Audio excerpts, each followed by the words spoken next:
I'm going to go ahead and call to order this June 1st, 2021 meeting of the Board of Trustees of the Greater Dayton Regional Transit Authority. Due to circumstances related to the COVID-19 pandemic, this meeting is being conducted in accordance with amended substitute House Bill 197 and House Bill 404 and the guidelines set forth by the Ohio Department of Health, and is being conducted remotely by teleconference. I ask all participants to please leave your microphones on mute unless and until you are called upon to speak, at which time please remember to unmute. Will all persons now rise and recite with me the Pledge of Allegiance?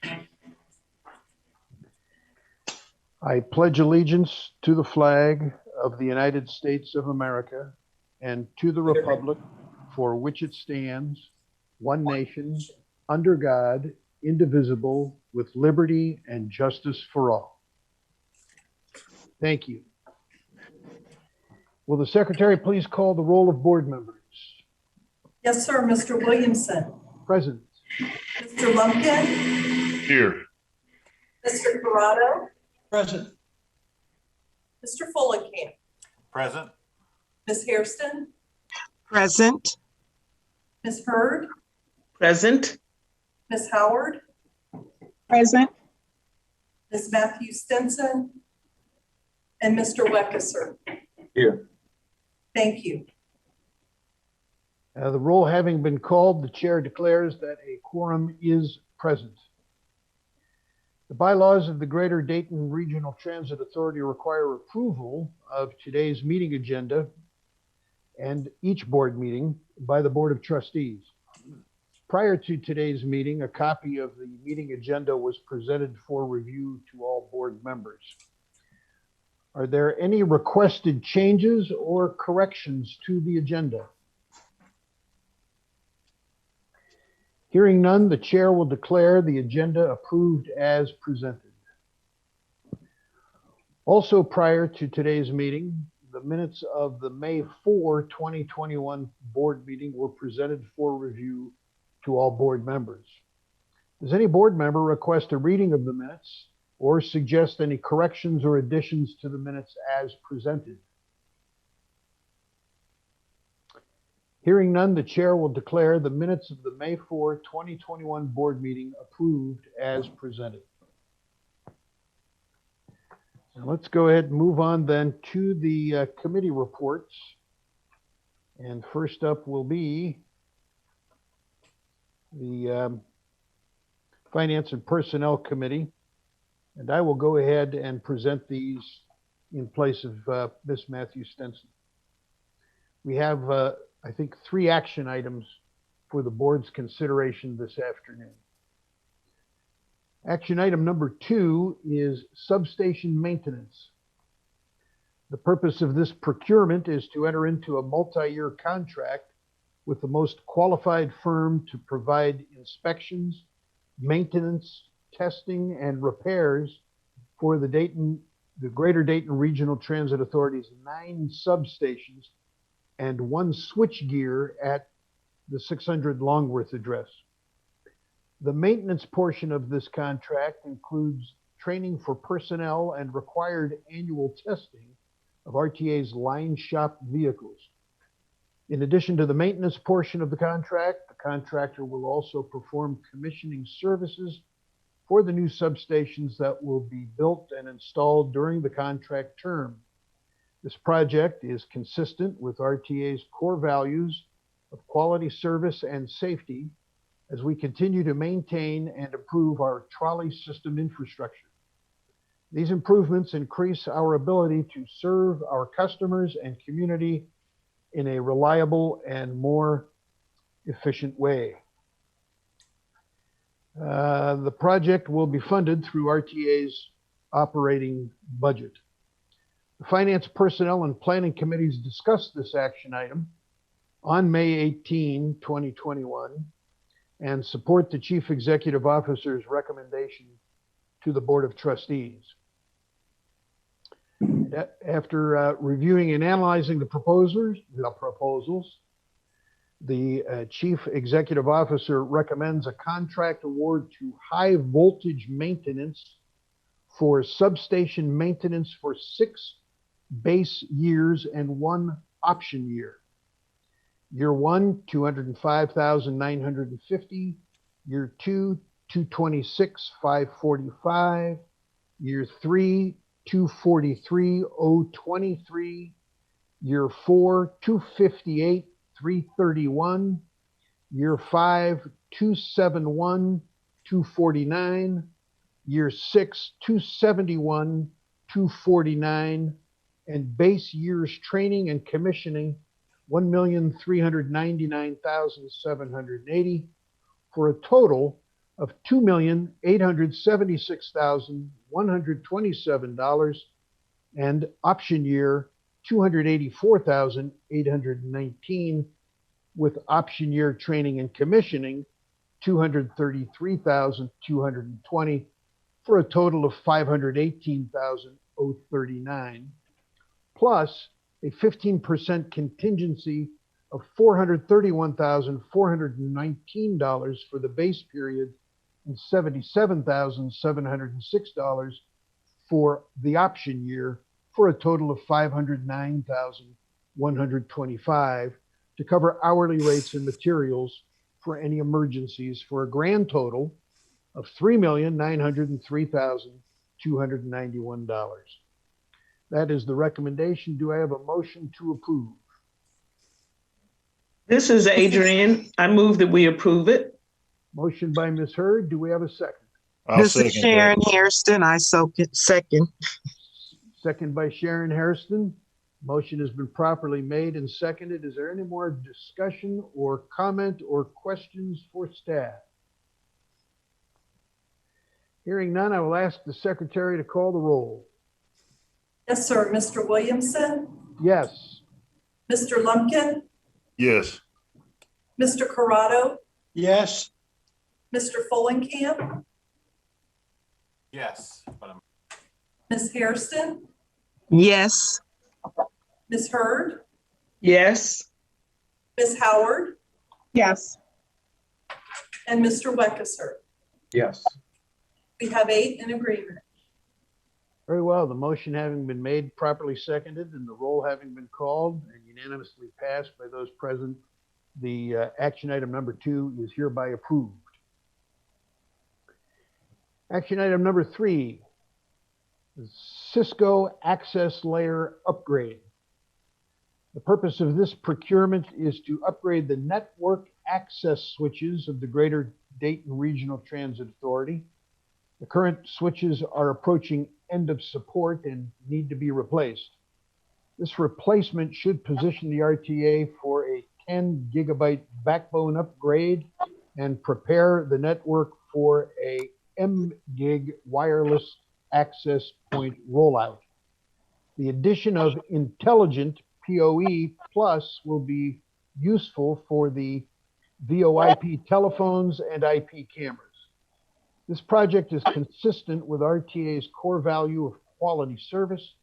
By upgrading and maintaining our technology-based equipment, we can continuously improve and expand our service capabilities to our internal and external customers. Cisco access layer upgrade will be funded from the capital budget. The Finance, Personnel, and Planning Committees discussed this action item on May 18, 2021, and support the Chief Executive Officer's recommendation to the Board of Trustees. That recommendation is to award a contract to Cincinnati Bell Technology Solutions for the purchase of Cisco network switches, hardware, software, and licenses for a total of $262,148. That is the recommendation. Do I have a motion to approve? I'll make that motion. This is Vince. Motion by Mr. Corrado. Do I have a second? This is Adrian. Second by Ms. Hurd. Is there any additional questions, comments, questions for staff, comments, or discussion? Hearing none, I will ask the secretary to take the roll. Mr. Williamson, Yes. Mr. Lumpkin, Yes. Mr. Corrado, Yes. Mr. Fulenkamp, Yes. Ms. Hairston, yes, Ms. Hurd, yes, Ms. Howard, yes, and Mr. Weckesser. Yes. We have 8 in agreement. Very well. The motion having been properly made and seconded and the roll called and unanimously approved by all present, action item number 3 is hereby approved. Action item number 4, approval of the Dayton Police contract.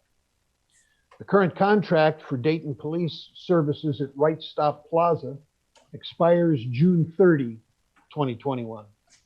A proposed contract amendment with the Dayton Police will allow the RTA to continue promoting the safety of operations in and around the Right Stop Plaza. Dayton police officers will continue to provide general police services and respond to altercations, fare disputes, assaults, and other breaches of the peace that may occur at the RTA Downtown Transit Center, Right Stop Plaza, in the immediate area up to Jefferson and 2nd Streets. The proposed contract amendment will provide services for an additional 6 months, beginning July 1st, 2021 through December 31st, 2021. Contract language includes the flexibility to reduce hours of service based on need and to terminate the contract at any time with 30 days written notice. Dayton Police is only offering a 6-month extension at this point in time due to their pending union agreement. The hourly rate and hours of service will remain similar for the remainder of the year. The proposed first amendment is attached to the materials that have been distributed to the board members today. The Finance, Personnel, and Planning Committee discussed this action item at the May 18 Joint Committee meeting and support the Chief Executive Officer's recommendation to the Board of Trustees. The Chief Executive Officer recommends a contract award to the City of Dayton, Dayton Police for security services for the remaining 6 months of 2021, that's July 1st through December 31st, 2021, in an amount not to exceed a maximum additional aggregate of $159,178.50 and a $16,000 contingency for a total of $175,178.50. Again, funding is provided through RTA's operating budget. That is the Chief Executive Officer's recommendation. Do I have a motion to approve it? So this moved. is Sharon Hairston, so moved. I think I heard Mr. Lumpkin at the wire make the motion. Ms. Hairston, do you second? No, yes, I do. Okay. All right.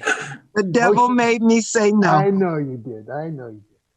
Motion by Mr. Lumpkin, seconded by Ms. Hairston. Is there any additional discussion, comments, or questions for staff? Hearing none, I'll ask the secretary to call the roll. Yes, sir. Mr. Williamson, Yes. Mr. Lumpkin, Yes. Mr. Corrado, Yes. Mr. Fulenkamp, Yes. Ms. Hairston, Yes, Ms. Hurd, yes, Ms. Howard, yes, and Mr. Weckesser. Yes. We have 8 in agreement. Very well. The motion having been properly made and seconded and the roll having been called, and there is unanimous support from all present, I will declare that action item number 4 is hereby approved.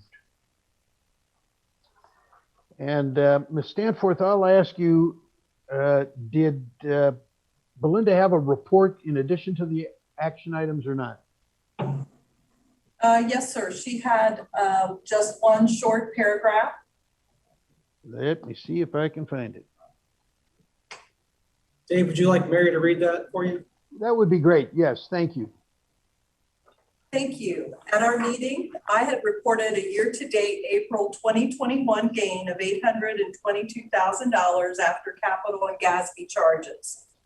Passenger fares are 24% lower than last year and 15% lower than the current year budget as a result of COVID.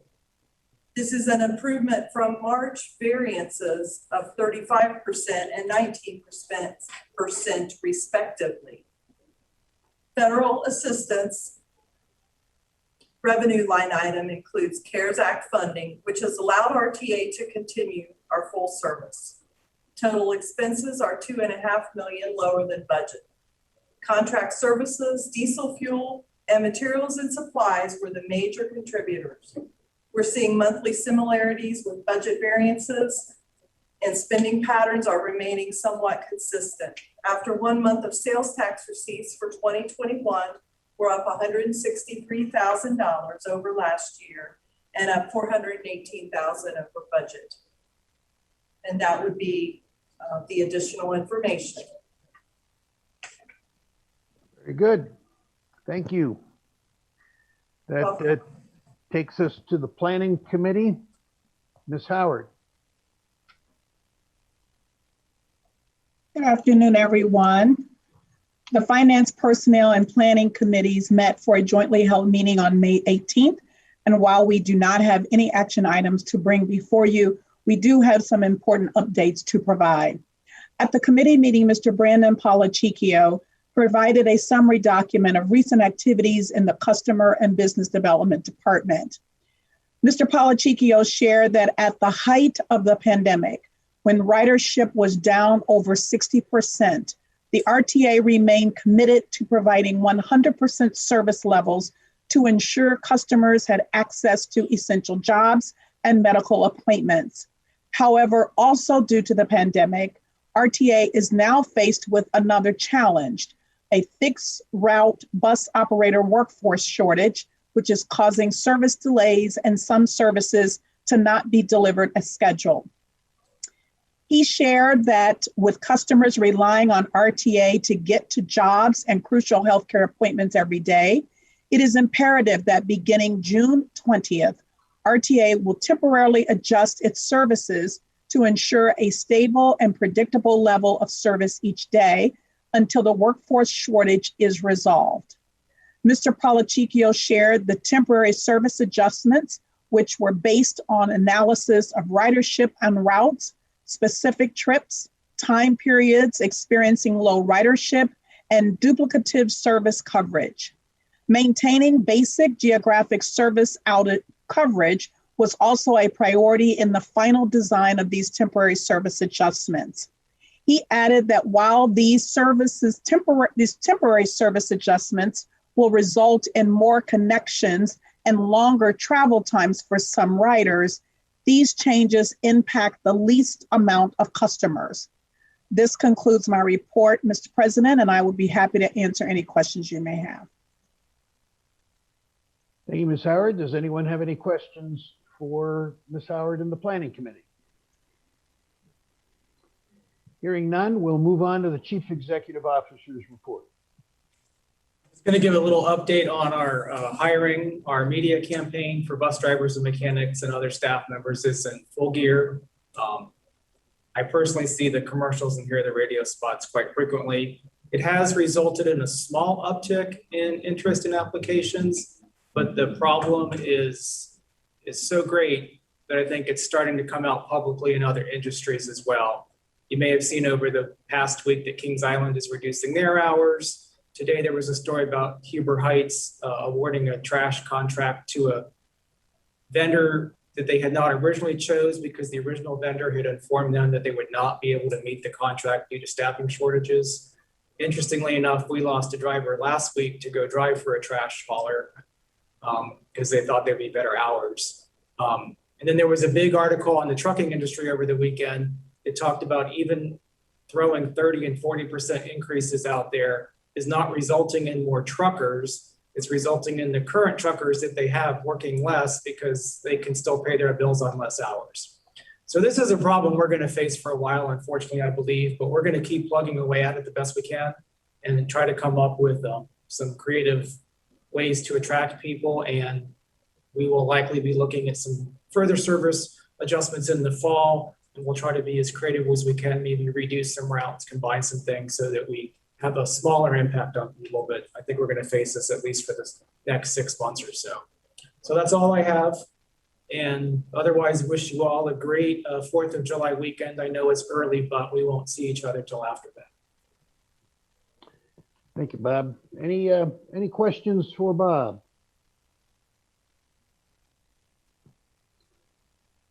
Okay, I'm not hearing any. So I will ask if anyone has any old business to come before the board. Hearing none, I'll ask if anyone has any new business to come before the board. Mr. Conard.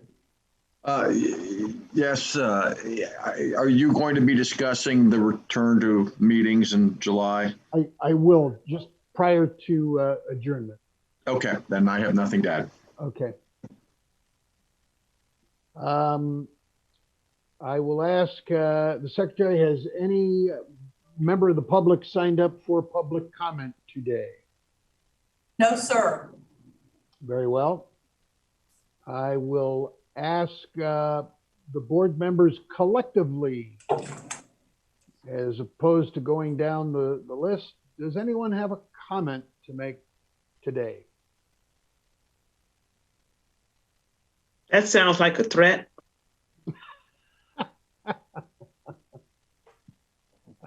Not a threat, just a gentle information or invitation, I should say. I would say, for those of you who have not heard, that Belinda's sister passed, and please keep her and her family in your thoughts and prayers.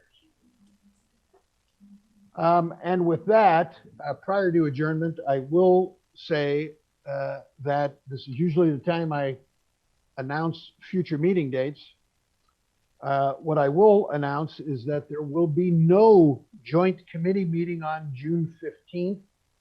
You may take that off your calendar. And there will be no board meeting on July 6th. Take that off your calendar. And for the public who are listening, this is an optional summer break for us that we sometimes do and sometimes do not, as far as the flow of business is concerned. And so this year it was felt that we will not meet as joint committees in June or have our scheduled board meeting right after 4th of July weekend. Instead, the next joint committee meeting will be held on July 20, 2021. This meeting will be held in person unless you are notified to the contrary. Likewise, the next board meeting will be held August 3rd, 2021. That meeting also will be held in person unless and until you are notified to the contrary.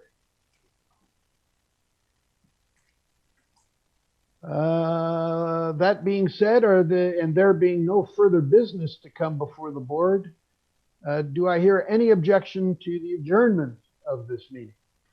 I have a question. Question.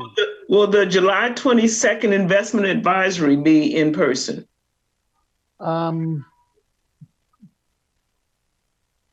Adrian, I have a. Go ahead, Tom. Well, I just made myself a note to get with Mary and see how we wanted to do that. So I'll let you know. Thank you. Yep. Thank you. Yes, the advisory committee meeting is scheduled for the 22nd. So please stand by for further notice regarding if it's going to be held, and if so, by what means. Thank you, Adrian. All right. With that being said, and hearing no further objections to adjournment, the chair will declare this meeting adjourned. And I'll join Mr. Rosinski in wishing everyone a happy Independence Day and the remainder of your wonderful month of June. And enjoy the remainder of your afternoon today. Thank you, everybody. Goodbye.